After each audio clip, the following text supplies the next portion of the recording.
Hey, good morning, Risers. How you guys doing this morning? Hey, y'all sounded awesome during worship. Y'all should be like a big choir. That's what y'all should be. Y'all sounded awesome. So excited you guys are with us. We're going to experience God together. My name is Brent, and I get to be your lead pastor, which excites me because there's no better job that I could think of than serving here in this church. Hey, we need to celebrate a few things as we get started. Last week, some of you were here, and you saw we had a time of prayer for healing. We had multiple people healed up front here in the church last week, which is awesome. Yeah. There's one person who came in on a crutch that left carrying the crutch. Yeah, that's God right there. Yeah. Also, and I just think this is cool. I don't know that I've ever done this. I don't remember doing it in the past, but God kind of uniquely led me to pray over people who are watching online. All you guys online, how you doing? And so God uniquely led me to pray over those watching online, and we had at least 2 people who were healed watching online, watching the service. Isn't that cool? Yeah. God is awesome. God is awesome, and we have to be careful not to limit him by our own expectations because he is limitless. Amen. Hey, a couple quick things as we get started I need to let you know about. One, our golf tournament. We need players and sponsors, primarily players though. So if you golf at all, if you hack up the course, right, we'll leave it after it's over. They'll resod it for you. So if you hack up the course, we need players, and we really need to know like ASAP if you're playing because the tournament is a week from yesterday. It's this Saturday. And by the way, Michael Clayton, the former Bucks receiver, is going to be there as well playing in the tournament. So you get your picture with Mike Clayton and have fun with that. But if you can get one of these in the at the Guest Central and play in the golf tournament, that would be really appreciated. We need all you guys to jump in to do that. And then also, this Sunday night, a week from today, this Sunday night, we're going to have baptisms as part of Restoration Room. We're going to start Restoration Room with baptisms. And so if you have committed your life to Christ recently or rededicated your life to Christ, you need to go public with that. You need to shout that from the rooftops. You need to share that. And so come, and we're going to have a baptism party. It's going to be awesome. And at 6 o'clock, I'm inviting everybody to come on out, and let's just enjoy having baptisms and celebrating rebirth together. Some people say, should I be baptized again? I share this frequently, but it's worth repeating again. I've been baptized 4 times in my life. So you're like, good Lord, you're a sinner. Yeah, exactly. Man. The first time I was a kid, I was 11, 12 in that ballpark. And, it's like you know what it is, but you don't. It wasn't all that meaningful. It was just kind of like everybody was doing it, so I got baptized. The second time was when I really gave my life to Christ as a 19-year-old young man and really came back to Christ. And I knew what it meant, and it was meaningful. And I actually got baptized in a river, in the Alafai River, which they say is polluted. So it's amazing that, God protected me. The third time was actually the most powerful of all of them. I was already serving in ministry. I was already a youth pastor, not married yet, but already a youth pastor. And I had kind of wandered away from God a little bit. So I'm like serving in ministry, but I wasn't really close to God like I should be. Not saying I would have gone to hell if I died. I'm just saying I wasn't where I should have been. And I was in a revival service, and God just rocked my world. And I just felt uniquely impressed to be baptized again. And so the weirdest thing, we lived in Townsgate Apartments in Plant City at the time, and I jumped the fence to be baptized. I don't know if you're supposed to do it. It was like midnight. It was the wintertime. It was freezing cold, and I jumped the fence. I got down in the water all by myself. Nobody else is there, and I literally put my hand on my own head and said, I baptize you in the name of the Father, Son, and Holy Spirit. Baptized myself. And that's a whole nother story right there. That was probably the most powerful one ever. I came out speaking in tongues and couldn't stop for a long time. It was really powerful. And then the fourth time was actually in Israel. Whenever you go to Israel, one of the things you do is get baptized in the Jordan River if you want to. That's just following the example of Jesus, and you're in Israel, so it's kind of cool. And by the way, we just finalized all the details for Israel this past week. So within the next 2 weeks, I'll be able to give them to you. So if you would like to go to Israel, March of next year, so you got a while to save and plan and organize it. But March of next year, we're going to Israel as a church, and it's going to be amazing. And so if you want to go to that, we would love to have you. With that all being said, did anybody notice we had a big yard sale here yesterday? Yeah. Cindy and Quentin and David, would you guys come up real quick? They just wanted to come up. This was a yard sale that we did to benefit Forgotten Angels, which is an amazing ministry that helps orphans who are aging out of the foster care system and helps to bless them. And these are some of the leaders. Cindy's the leader of Forgotten Angels, and they were overseeing it. We were just the host church, and they just wanted to quickly come up and speak to you real quick. We just wanted to thank you. I'm a spokesperson for the group.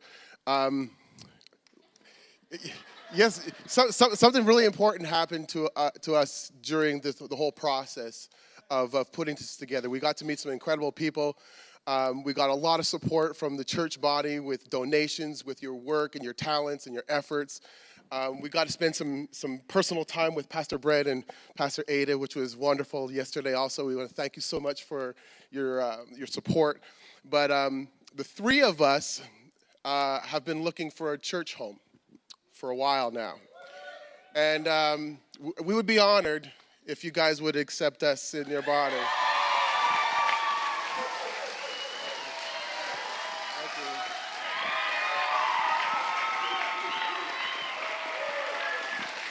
So, no, sit down.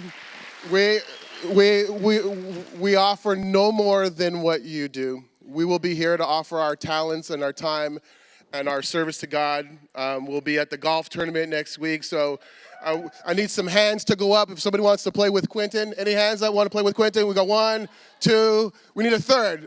You three sign up. You guys will play with Quentin. Deal? If I get 3 more, Michael Clayton needs somebody to play with. We got 3? 1, 2, and 3. You guys will sign up outside afterwards? Everyone else, please show up, bring a gift, bring a sponsor, buy some raffle tickets. It's a big day. We will be there. We want to support the church in any way we can. But on behalf of the Quentin Aaron Foundation, Forgotten Angel, Cindy, Quentin, and myself, we love you guys. Thank you so much. I know it was more than 30 seconds, Pastor. But You're good. I guess I got a home now here too. Amen. Thank you. Amen. Thank you.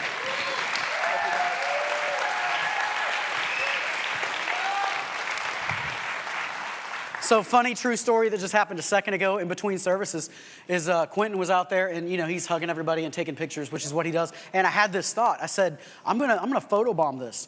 And I got behind him and I realized I can't photobomb Quentin Aaron. I can't jump that high or anyway. God's doing awesome things. The yard sale yesterday was awesome. We're gonna come back and talk about that in just a second. But how many of you have ever had a yard sale? Come on, be honest. How many of you have ever gone to a yard sale? How many of you have ever bought something at a yard sale that ended up in your yard sale? Right? Here's the thing about us as Americans, man. We love our stuff. And we have these giant yard sales to get rid of our junk. And then we end up buying more stuff at the yard sale that comes home with us. Come on. So we brought stuff, like many of you, we brought stuff from our house, Ada and I did. And so for this yard sale. And then magically last night I'm driving home and I hear this rattling noise in the back seat. And I'm like, what is that? And Ty said, it's stuff Mom bought. And we got home and Ty opens the back tailgate of the truck and I'm going, what's in the back? More stuff Mom bought. There was a table and a big mirror, like a big huge, and I'm like, we trying to get rid of stuff, not take stuff in, you know what I mean? But that always happens to us, man.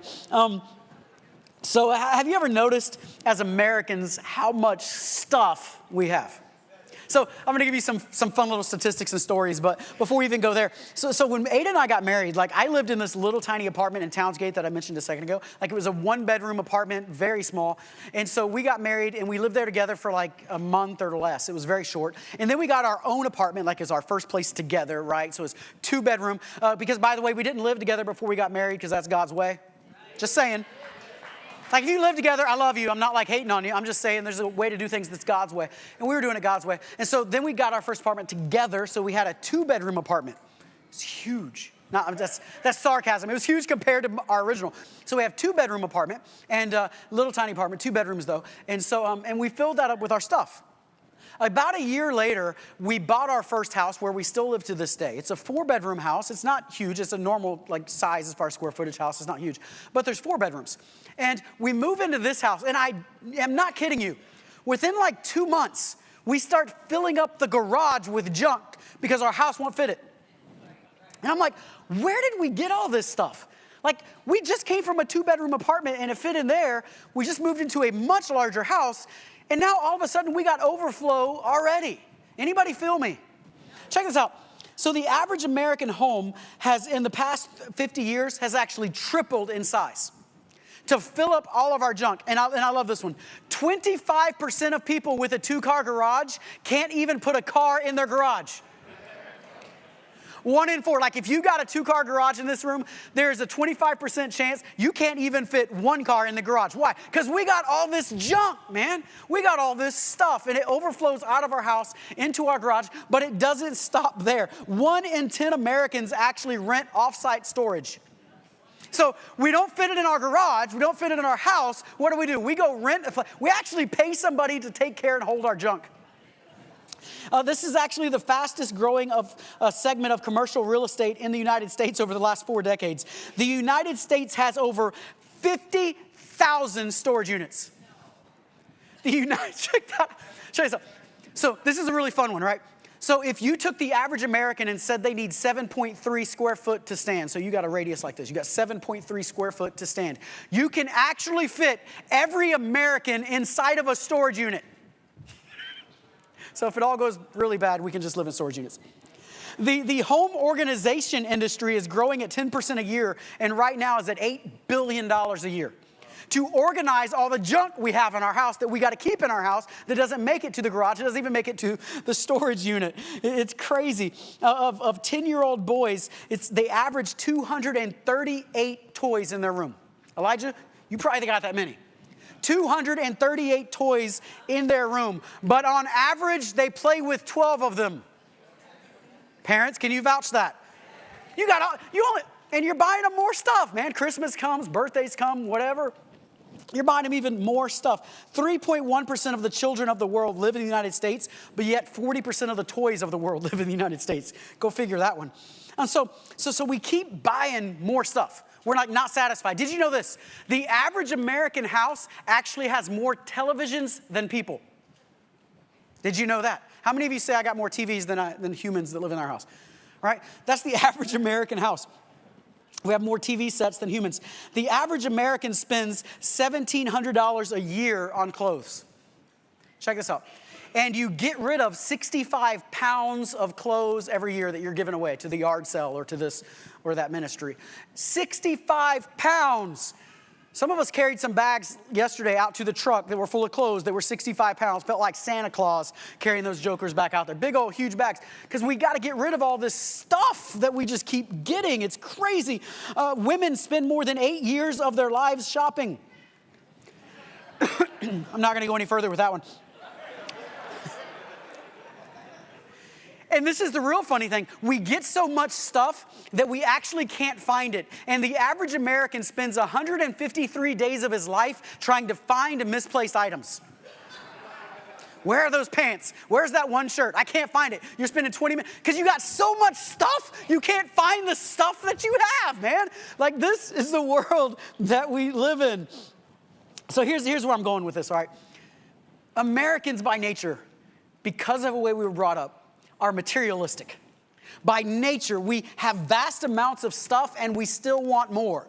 We're not satisfied. We got to have the latest gadget, the latest toys, the latest clothes, the latest cars. We got to have the latest stuff. In fact, they say we are the first generation, we're the first society in world history that actually gets rid of something that works for something that we perceive to be better. Anybody got a cell phone at home that works, but you wanted the latest and greatest newest version? All you weird Mac people, all you iPhone people, like Droid people, we're not like that, but all you iPhone people, like y'all stay in lines to get a phone that's not as good as a Droid. Anyway, I'm just saying. I'm just hating. Like there was a big sale, like Joe, God bless Joe, you talked us into buying 2 new phones at Christmas time because it was such a good sale. And then we got 2 phones sitting on our dresser that work. We ain't using them. Because we got 2 new phones. I'm just teasing you, Joe. It was a great deal. Here's the thing. We as Americans are incredibly wealthy compared to the rest of the world. If you go outside of the United States, you see this really quickly. We are incredibly wealthy, which leads us to become, if we're not careful, materialistic, or God forbid I use the word, greedy. Uh-oh. Nobody wants to be looked at as greedy. Nobody wants to think that they're greedy. And this is what I know. There's not a person in this room that wants to be materialistic. You're not here. And there's not a person in this room that wants your kids to grow up materialistically or greedy. Nobody wants that. In fact, we all want the exact opposite. And so today what we're going to do is life hack greediness, life hack materialism. How do we break loose of that? How do we say, as for me and my house, we are not going to be like everybody else in this culture. There's going to be a difference about us. And the good news is this, that Jesus actually talked about this. In fact, materialism existed in that time period. It existed. So some people had their Mercedes Camel, and some people had their Ford Pinto Camel. Come on, y'all.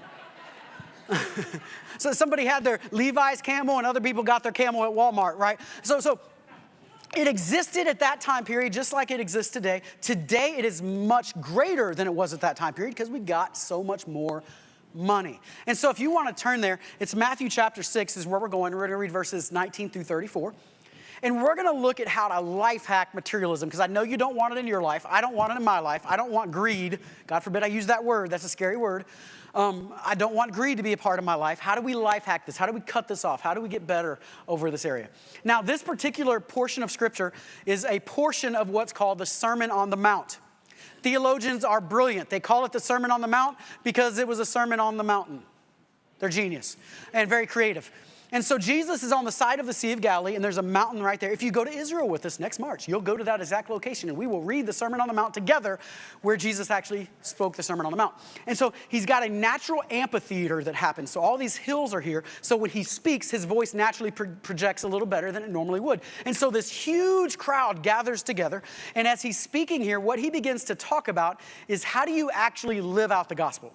So he's been talking about the kingdom of God and surrender and all these things that have been going on. But now he's saying, listen, this is how you actually live it out. Like your day-to-day life, this is what it looks like. And in this particular portion of the scripture, he's going to talk about materialism and greed and how do you handle that. So Matthew chapter 6, verse 19 through 34 says, Do not store up for yourselves treasures on earth, where moth and vermin destroy, where thieves break in and steal.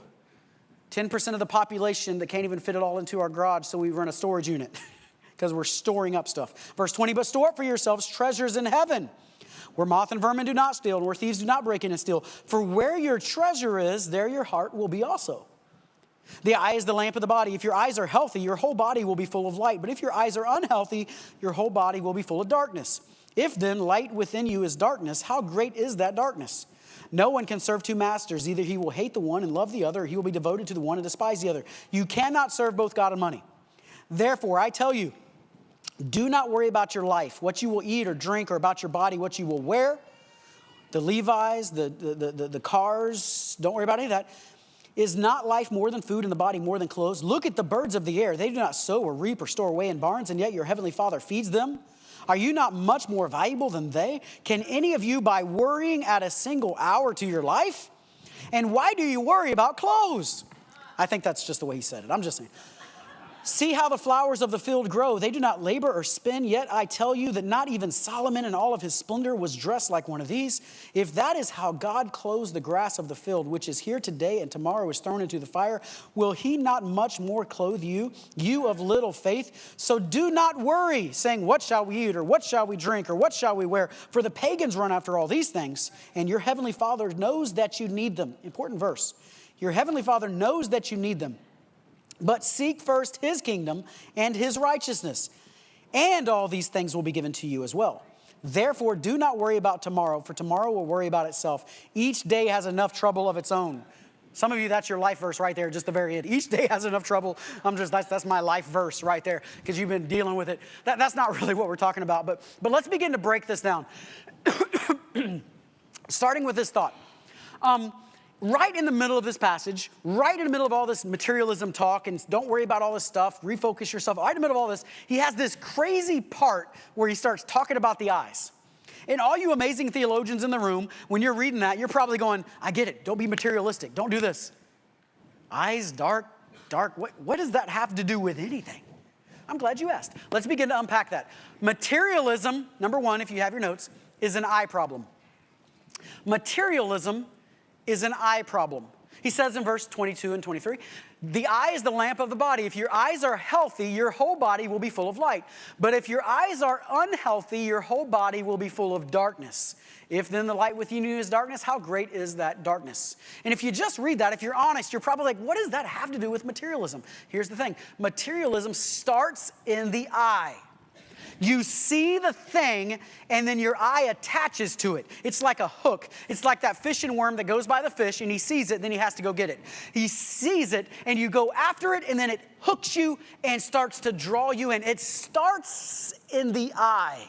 And if your eyes are evil, you're always going to be materialistic. And so materialism is found in the eye. This is why credit card debt is such a big issue in the United States of America, because we're materialistic. And so, we got the credit card for emergencies, right? And now we have all kinds of emergencies. Like that outfit is on sale. That's an emergency. Hey, those shoes are half off right now. That's an emergency. I got a date Friday night. That's an emergency. To some of you, that's legit. Like, you really need to go on that date because it might be a while before you get another one. Anyway. But we got it for emergencies when you got the credit card. Now everything becomes an emergency. Why? Because your eye attaches to something and you've got to have it. And so now you chase after that thing and it hooks you in. Think of it this way. You won't find blind people who are materialistic. So a blind man doesn't care if his car is a Mercedes or the Ford Pinto. He doesn't care as long as the seat is comfortable and it gets you from there to there. He doesn't see it, so why does he care? As long as the AC works, as long as he's got those common denominators. He doesn't care that his house is big or small, as long as the bed is comfortable and he can make his way around the house. He doesn't care that his yard is perfectly manicured because he can't see the yard, right? Why? Because materialism starts in the eye. It's an eye problem. And if our eyes are bad, it's going to lead to greed and materialism. Beyond that, it actually goes a little bit deeper as well. In Luke chapter 11, Jesus says the very similar parable, a very similar thing. He really kind of the same thing. He talks about the eyes and the lamp of the body and being dark, and he's talking about all this. And then in chapter 12 of Luke, right after that, he's unpacking that a little bit. He's talking about it, and he says this. He says, watch out for greed. Watch out for greed. Like, you ever notice he doesn't say watch out for all these other kind of sins so much? Why does he say watch out for this sin of greed and this sin of materialism? Why would he say that? It's because a greedy person never realizes they're greedy. Materialistic people never think they're materialistic.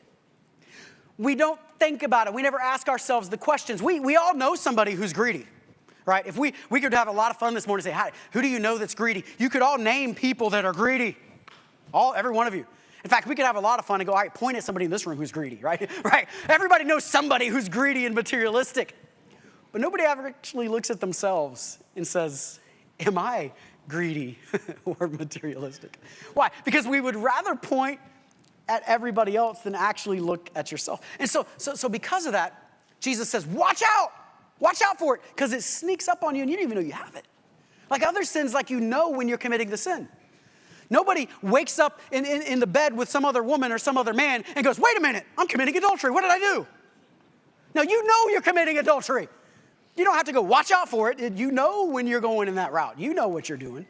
But this one is one that you can wake up and go, wait a minute, I am completely materialistic. What's going on? Some of us, that's going to be our reaction today.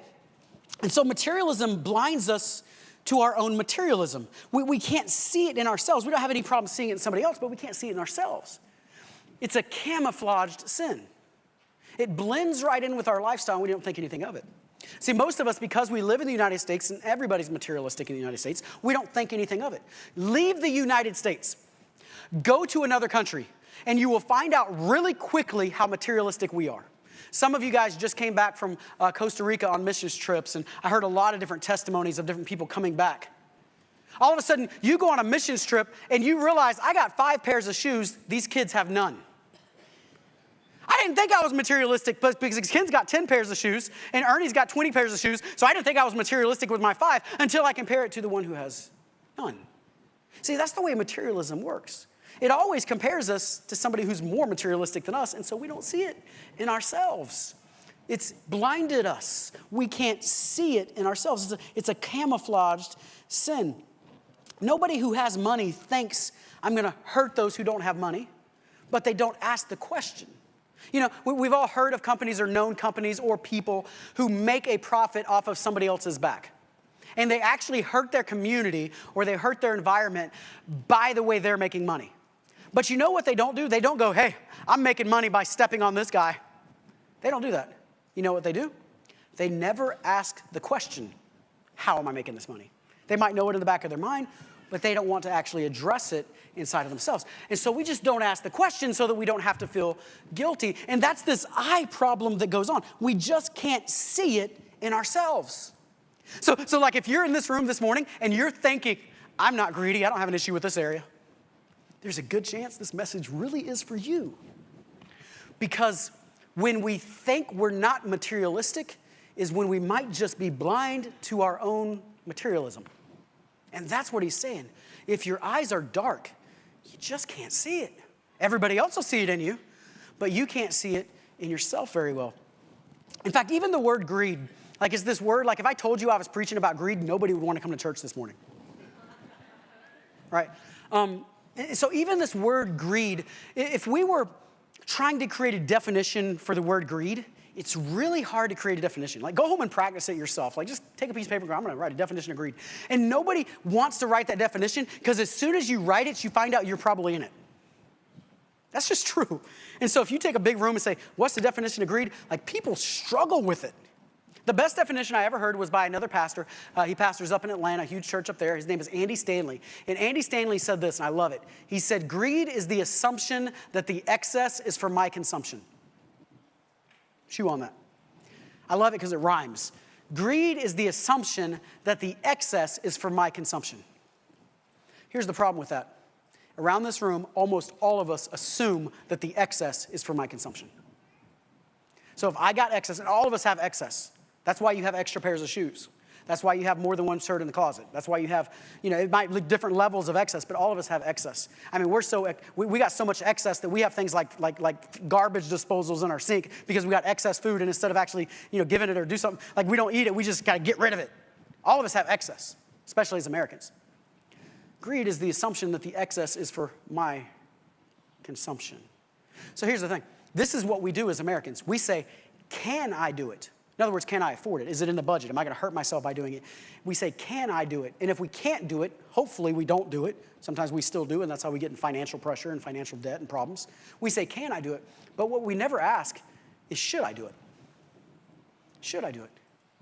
When's the last time you went shopping and when you were going to go buy that new outfit that you can afford, and there's nothing wrong with it as far as that's concerned, it's in your budget, you can afford it, you're not putting it on a credit card, you can afford it, but when you're about to buy it, you said, Jesus, should I buy it?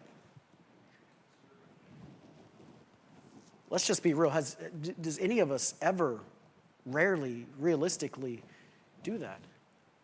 And that's the thing. Materialism blinds us to our own materialism, and we don't see it, and we don't ask the questions. That's hard. And that's what Jesus is talking about right here. He says, listen, materialism starts in the eye. It starts right in the eye. But here's the thing, number 2.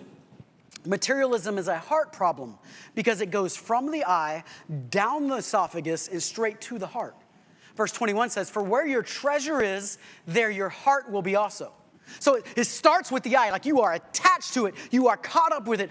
I got to have this thing. I got to have this motorcycle. I got to have this car. I got to have this outfit. I get attached to it. And then all of a sudden, if I spend money on it, the more money you spend on it, the more it's going to wrap itself around your heart. And your heart's going to learn to love it whether you did it first or not. So what are you talking about? Money has a tremendous power over you because the more money you invest in anything, the more you start to love it. Some of us, you remember when you first bought your vehicle, and say you bought it new, and it was new, and you were protecting that joker, man. It didn't get dirty. You washed it every 2 days. Man, you were watching over that thing. Why? Because you were putting a lot of money in that thing. Kids were not eating in the car. No way. And man, you were so wrapped up in that thing, man. And then 5 or 6 years later, it's paid off. You ever notice how that changes everything?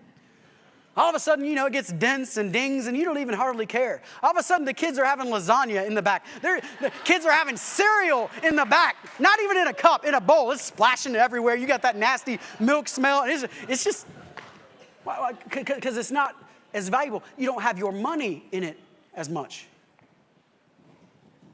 I don't care about my yard. I'm a horrible neighbor. My yard's not like the worst thing in the world, but I just don't have time to fool with my yard. I just don't care about my yard. That's just God's honest truth. So we got weeds. We got dead spots. Y'all probably hate us. All the realtors in the room hate me. That's all right. Here's the thing. If I hire a lawn service, I got a 15-year-old. He is my lawn service. If I hire an outside lawn service, come on, y'all. All of a sudden, I'm paying money for my yard. If I hire one of those bug people that come in and they spray the yard and kill all the bugs, all of a sudden I got more money coming to it. If I hire somebody that's coming out and pulling the weeds out of my flower beds and all of that kind of stuff, and they're spraying fertilizer to make sure it all stays green, and I pay all this money, all of a sudden I will pull into the same driveway, look at my yard and go, why is there a weed right there?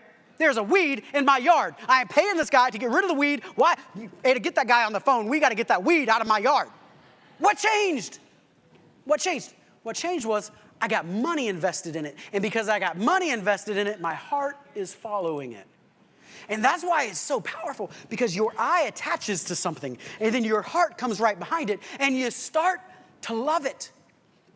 It has this tremendous power over you. I remember I knew this before I even knew it. Years and years ago, before I was playing any instruments or anything like this, I just started in youth ministry. I was 20 years old. And in fact, at this point, I might have still been 19, to be honest. I don't remember. And I was in the back of a room, a huge church, sat 10,000 people. And I was in the back of the room, and there's youth conferences going on. And this guy was leading worship, who later became a friend of mine. But he's playing guitar. And as he's leading worship, the Holy Spirit speaks to me and says, you're going to do that. And I'm like, okay, then. In other words, I'm going to play guitar and lead worship like that. I'm like, I've never played a guitar. I've always wanted to, never did. And so then that was on the weekend, because it's, weekend youth convention. That was on the weekend. Monday, I thought, I got to get a guitar. But this is what I knew, even in my immaturity. I said, if I spend a lot of money on it, it's going to force me to learn it. Right? If I go buy a guitar for $50, it's going to sit in my closet. It's going to sit against the wall, and it's never going to be picked up. So I don't recommend this. I'm just telling you what I did. So at 19 years old, I didn't have any money, but you could finance a guitar. So I went down. There used to be a Paragon right here on Kings and 60, right in that strip mall over there by Office Depot now. And there used to be a Paragon store. And I went in there, and I looked around, and I found a guitar I wanted. It was $750.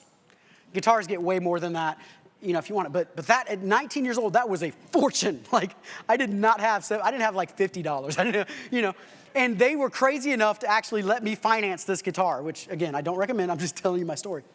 But what it did is now all of a sudden I'm paying a lot of money for it. I got to learn that thing. Because now I invested money into it, so my heart followed it. And that's the guitar I traveled and played with all over the place for years and years. That's the guitar I learned how to play on because my heart started following it. So what happens? What happens? Let me tell you what happens. When your heart follows something, if we're not careful, there's a unnecessary grip that we put on it. There's an emphasis we put on that thing, that car, that possession, that whatever it is. There's an unnecessary, almost evil grip we put on it. And so now we start grabbing it, and we're like Schmeagol from Lord of the Rings. My precious. Y'all remember that guy? My precious. Right? This is what begins to happen. I've seen this happen over and over and over in all kinds of different worlds. I remember for years, it used to drive me crazy, but worship team members would come, not in our church, this is my old churches, but they would bring their instruments and they would put them on the stage and leave them there all week. So they leave their guitar all week. But don't you dare go near that guitar.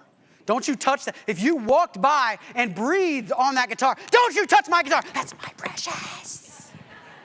And they love it, like that's their baby. My precious. And we get these things. It could be your lawn, it could be your car, it could be your house, it could be all kinds of things. But they're my precious. Don't touch it. It's mine. I want it. I have to have it. It's my precious. Check this out. You know why every time in the church world when somebody starts talking about money, why some people get offended? Because I'm messing with your precious. Don't mess with my precious. And you're holding on to it. You're holding on to it. That's why. It's crazy. Every time, like I really rarely talk about money in the church, which is crazy because people are like, preach on what Jesus preached about. I heard one statistic that said that Jesus, 1 out of every 6 verses in the gospel, Jesus is talking about money and possessions. If I actually did that, y'all would all leave. Y'all would be like, that church only wants my money. I'm like, if I actually preached the way Jesus taught, like it'd be crazy. Why? Because Jesus knew that materialism was a big deal. In fact, one passage, he said, it is hard for a rich man to enter the kingdom of God. Another passage, which might make more sense to you now, says, if your eye causes you to sin, it's better to pluck it out. And then we'd all be blind and we don't have an issue with materialism any longer. We'd be the first church of the blind in Brandon. And so we walk around. My precious. My precious. And so what does he say? He said, no man can serve 2 masters. That's what he said. Either you will hate the one or love the other, or you will be devoted to one and despise the other. You cannot serve both God and money. Here's the thing. Money is the number one thing in competition with your heart. Your eye sees it. I got to have it. Your heart follows it. And all of a sudden, your heart is not following Jesus anymore. It's following the stuff of this world, which is materialism. And it leads us away from the Lord. It captivates our hearts. It captivates our attention. It makes us think about all the stuff and not think about God. Our mind is always on it. We want it more and more and more and more, and we can't get away from it. I just have to have my precious. Which leads to number 3. So how do we break the spell of my precious? How do we break that? Number 3, to life hack materialism, seek God's desires and perspectives first. Listen to verse 33. The very famous verse. Many of you have heard this verse before. Very powerful, very famous verse. He says this, but seek first his kingdom and his righteousness. And all these things will be given to you as well. I love that because we'll come back to that. He doesn't say you can't have it. Like, I don't think God wants everybody to be homeless and everybody to be blind and everybody to be barefoot. And like, I don't think God wants you to like live that way. I don't think that's the way it is. But it's about what's first. Seek first his kingdom. Seek first his righteousness. So how do we break the power of money and materialism in our lives? We treasure the things that God treasures. Hear this. How do we break it? We treasure the things that God treasures. Great question for you. What does God treasure? Let me hear you. People. He treasures human beings enough that he would give his own life for his precious. You are precious to God. He treasures you. He treasures you. He doesn't care about your house. He doesn't care about your car. He really doesn't care about your job. Those are all secondary things. You are precious to him. If you don't believe me, many of you grew up singing this great theology that said, red and yellow, black and white, they are in his sight. Jesus loves the little children of the world. You are precious to Jesus. You are the one, I know this is bad theology and it's going to give a bad image, but you are the one that he coddles and he says, my precious. And when the enemy comes near you or when other things come in, he's like, you better get away. You can't touch this. This is mine. You are precious to Jesus. So what does God treasure? He treasures you. He treasures humans. He treasures people. He treasures people. But we don't treasure people. We treasure material possessions. Let's be real. That's what we tend to treasure. So let me give you examples. So check this out. I love this. This was beautiful to me. I know it might not make sense at first. It was beautiful to me. So yesterday, we came into the church. I had this, it was a crazy day yesterday. I spoke twice at a conference in Orlando for men, came straight to here, was at the yard sale, went straight to Taste of Nations, came back over here, finished up the message, and then came back in here and helped clean up all the mess. It was a crazy day, right? So when I came in here, I had one person text me, and they said, whatever you do, don't come look at the church right now. Oh, my. Actually, I think they said, don't let Ada look at the church, is what they said. And so I come in, and let me tell you my reaction. I walked in, and I thought, this is beautiful. This is awesome. This is where it's at. It wasn't beautiful on eyesight. You ever go to a yard sale? There's a distinct smell in a yard sale. It's like must and dust mixed together somehow. Yard sales all smell the same, and it's not, there's no axe in yard sales. And so it has that smell to it. And every one of our rooms, and man, Main Street was crazy. All of those rooms around, all these classrooms right here, kids area, was just piled with stuff. And it was, for the most part, junk. Come on, it's a yard sale. That's what happens, right? It's just got all this stuff. And you know where my mind went? I thought, this is beautiful. And let me tell you why. Because we are helping orphans. We are helping children. Let me tell you why I thought this is beautiful. Because I have been around so many churches in my life that they love the building. It's my precious. No coffee anywhere. Children running in the sanctuary. Stop it! Kids get everything dirty. I love the fact that we come into a brand new facility and everybody's like, this place is so beautiful. I love the fact that it's not about the building, it's still about people.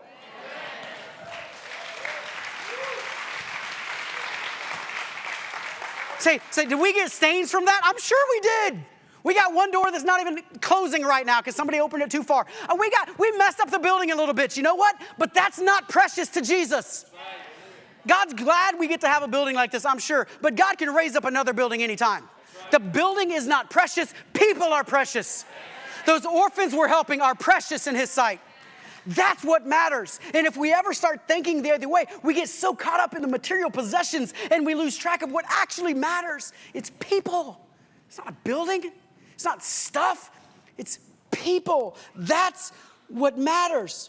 And that's why humanitarian efforts are so important in the church. Some people say, like, well, why should we get involved in those things? We should get involved because people matter. They're like, we got to preach the gospel. Yes, of course we do. It goes hand in hand. You give people water that doesn't have it, and you preach living water to them at the same time. It's both. It's not either or. It's both and. Yes, you do. But if there are people in this world that don't have and we have an obligation not to be materialistic and to give to them. Come on, y'all with me? There's something wrong with a society where I can go in my closet and I got 20 pairs of shoes, but I don't give to somebody who has no pair of shoes. And we call ourselves Christian. Something wrong with that. 2004 in Indonesia, right outside of the coast of Indonesia, there was an earthquake that happened that led to a tsunami. I'm sure most of you in this room remember that. Tsunami crashed over Indonesia and killed over 170,000 people. Did over $1 billion in damage to buildings and properties. 170-something thousand people. Here, check this out. Not a single Christian died in that event. Not a single church was destroyed in that event. Somebody say, was that a miracle? No, it was not a miracle. Because there was not a single Christian there, and there was not a single church there. Indonesia is the #1 Muslim nation in the world. So, 2 weeks from now, I'm going to give you an opportunity. I'm just setting you up now so you can start thinking about it. In 2 weeks, we're going to partner with other churches in our state. The Penn, Florida district is what it's called. And we're going to help build churches in Indonesia. We're going to train up pastors. We're going to help buy property, and we're going to build a church. I believe with all of my heart that we alone, like our church, can build at least one. Like we can do one all by ourselves, and we can give birth to this other church. It's not going to have our name. They'll never know who we are, and that is really cool like that. But we will know we invested in human lives. That's why when you give to kingdom things, it's not about a building. It's about human lives being impacted. And so in 2 weeks, 2 weeks from today, I think it's May 6th, I believe it is, we're going to have this offering for Indonesia. And I'm asking you to give and be a part of this. And if you get offended at that, it's because I'm messing with your God. I'm sorry, but we're gonna partner together and say, listen, I don't want to have here when they have nothing there. I'm thankful for what I have, but I want to put God first, and I want to make sure that we can raise up other churches there. So we're going to train pastors there, and we're going to love on people there. And that's the thing, because humans are precious to God. That's why greed and materialism is such a big deal. Because all of a sudden, our precious becomes something God doesn't care about. Those things will come. They're all right. They'll come. But what matters is what matters first. So here's the question. How do you treasure the things God treasures? How do you do it? Well, I'm glad you asked. You treasure the things God treasures because you give to things God cares about because your heart follows your money. If you want to treasure the things God treasures, give to the things God cares about, because your heart follows your money. Remember, we just talked about that. It's the same principle. Your heart's going to go wherever your money goes. So what are you talking about? You start with the tithe. Tithe is 10% of your gross income that goes to the church. You start with the tithe. I'm not going to beat that over the head. I'll let God deal with you about that. But that's where it starts at. It says, seek ye first the kingdom of God. The tithe is the first fruits offering to the church. Seek ye first the kingdom of God. And then all these things will be added unto you. So tithing is where it starts. And then it's giving above that. It's honestly looking at your finances and saying, God, what do you want to do with them, not just me? God, where do you want me to give? Where do you want me to sow? How do you want me to live? And by the way, people always look at us and like, are you guys doing it? Listen, we're smoking what we're selling, okay? Ada and I...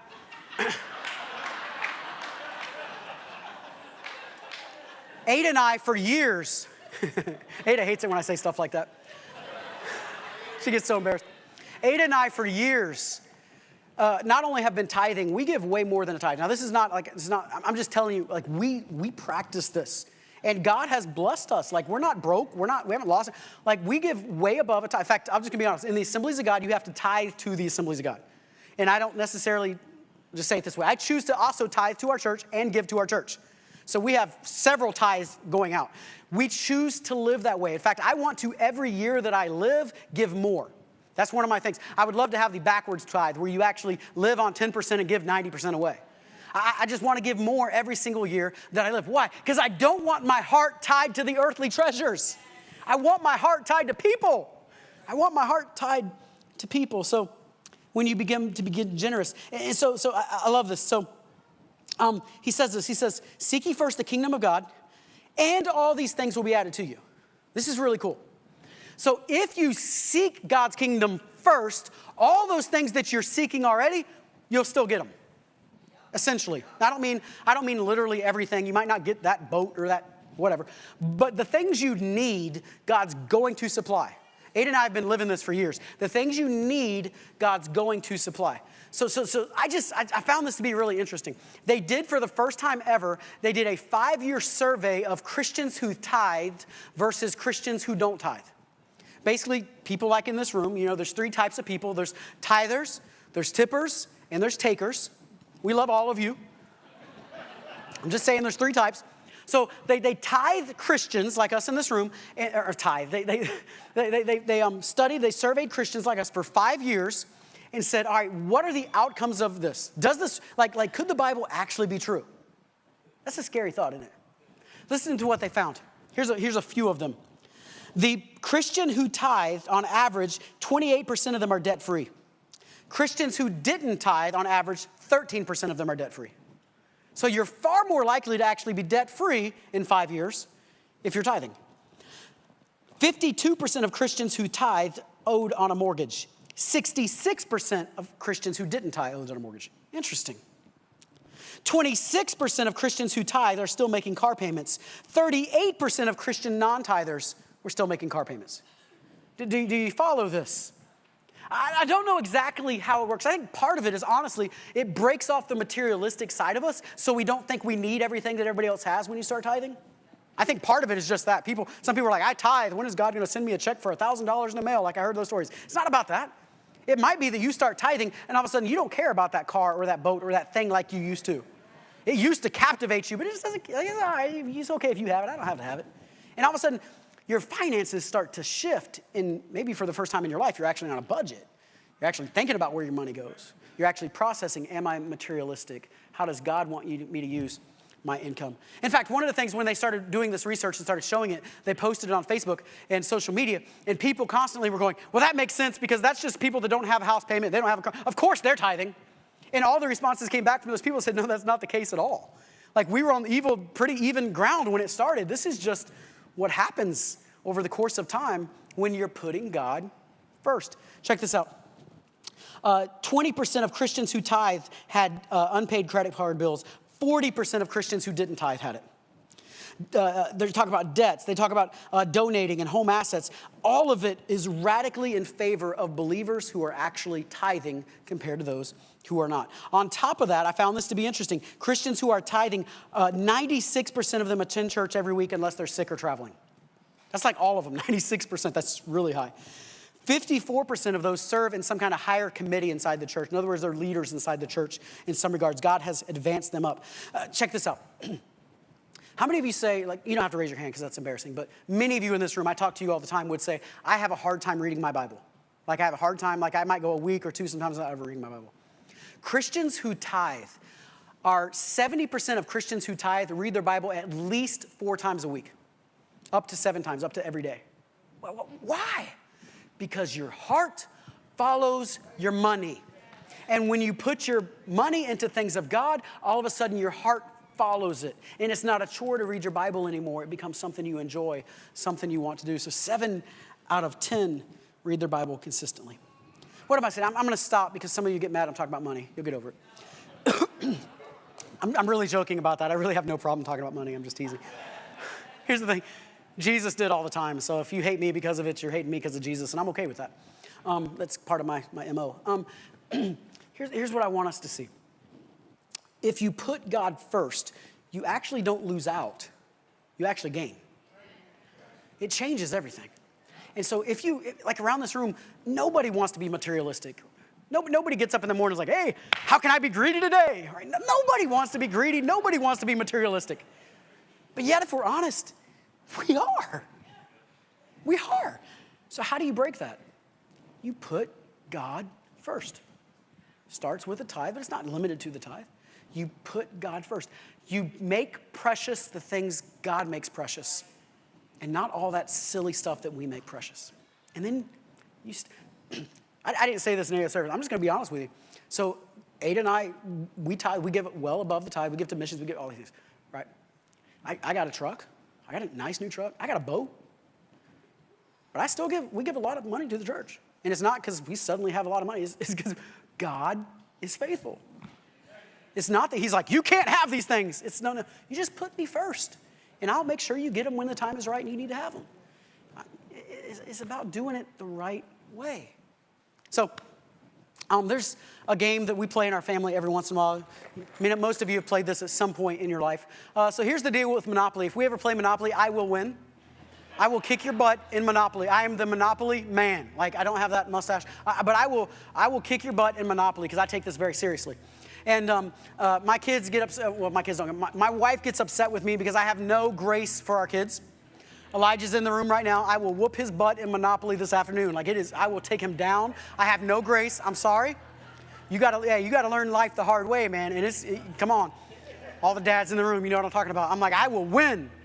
Ada's like, you got to be nice to him. Now, I will win. I'm like, sell me Boardwalk for $50. He's like, okay, I'll sell it to you. And Ada's going, no, sell it to me for $5,000. No, I'm taking 50. You said 50. It's $50. I'm taking Boardwalk for $50. Man, it's cutthroat. We play Monopoly. And when it comes to the end, I'm always winning. And usually Ada's always losing because you can't be nice and play Monopoly and win. And so she's trying to be nice, and she's always losing. And Ty's always in second place. And Elijah just doesn't know what's going on sometimes. And so he's doing the best he can. And so when it comes to the end of the game, like, dude, I got jacked, man. I got like millions of dollars, bro. I got all of the Monopoly money is on my side. It's awesome. I'm like, I kicked y'all's butt in Monopoly, yeah. And so I got all the money. I got hotels. I got houses. You land on one of my properties, it is on. You owe me big time. And I have no grace for that either, by the way. Somebody's like, you got to have grace on your kids when they land on your hotels. No, I don't. They got to pay up. That's the way life is. So I end up with all of this right here. I end up with all these $500 bills right here, all these 20s, all these 50s. I end up with all of this right here. And then you know what happens? The game ends. And we put it all back in the box when it's all over. Let me tell you what happens in your life and my life. When it's all said and done, it all goes back in the box. When it's all said and done, you might have collected houses, you might have collected assets, you might have had a lot of money in the savings account. When it's all said and done, you and I will both end up in a box. All the things that we love in this world cannot go with us to heaven. It all just goes back in the box. You didn't really win. It used to be that bumper sticker years ago that, you win at life or how many toys you collect. You don't really win. I say that, no hearse has a hitch on the back of it to pull your possessions. You don't really Win. I heard a joke one time. They said if you could somehow sneak a bar of gold into heaven, like, you just stuck it under your armpit or something, and you got through the pearly gates, you're like, look what I brought in. And Peter's like, listen, you just brought pavement. Streets of gold, y'all. Really? Like, at the end of the day, it all just goes back in the box. So this is what he says in relation to that. Listen to what he says. He says, do not store up for yourselves treasure on earth where moth and vermin destroy and where thieves break in and steal, and we have storage units and garages and all these things. But rather, verse 20, store up for yourselves treasures in heaven where moth and vermin do not destroy and where thieves do not break in and steal. The one who wins at life is not the one who collects the most. It's all going back in the box. The one who wins at life is the one who sends the most forward. Another question for you. What can you take to heaven with you? What can you take to heaven with you? People. People.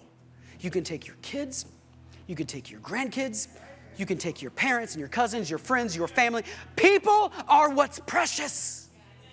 But in our American materialistic mind, somehow we've made everything else precious. And at the end of the day, it all just goes back in the box. But you know what doesn't are the people in your lives. So why do we give in offerings? Why do we sow into these ministries? Why are we starting churches in Indonesia? They will never know our name. Because people are precious, no matter what language they speak, no matter the color of their skin, no matter the educational level. People are precious to God. And if they're precious to God, they should be precious to us. More precious than our clothes and our shoes and the food we eat and the restaurants we eat at. More precious than the boats, than the cars, than the houses. More precious than the landscaping. More precious than this building. People are what's precious. And at the end of the day, none of this is going with us, but they are.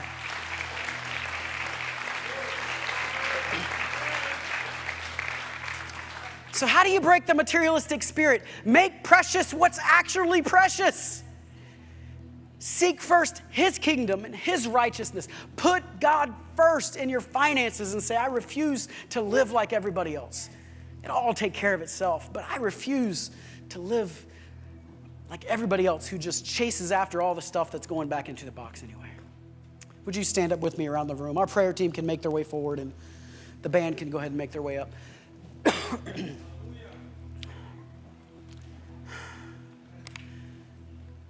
Some of you in this room, you don't know Jesus Christ as your Lord and Savior.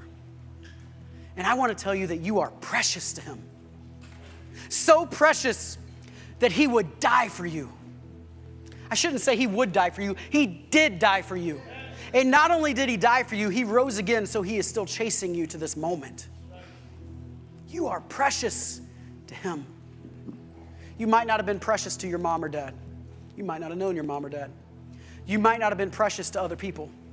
You might have been treated with your worth based on what you could acquire or what you could perform or how you could perform. But to Jesus, you are precious just because of who you are, just because you're human, just because you're breathing and you're made of His DNA. You are precious. So would you bow your heads with me for just a moment around the room? There's some of you in this room and you don't know Jesus as your Lord and Savior. Like maybe you used to be following God, but something's happened along the way and you've lost that relationship with Him that you used to have. I don't know what it is. But you're here this morning and God is calling you and He's saying, come home, come home, be precious. If that's you here, I'm not going to embarrass you. I'm not going to call you for it. I want to pray over you. If that's you here, would you stick your hand up and wave it at me around the room?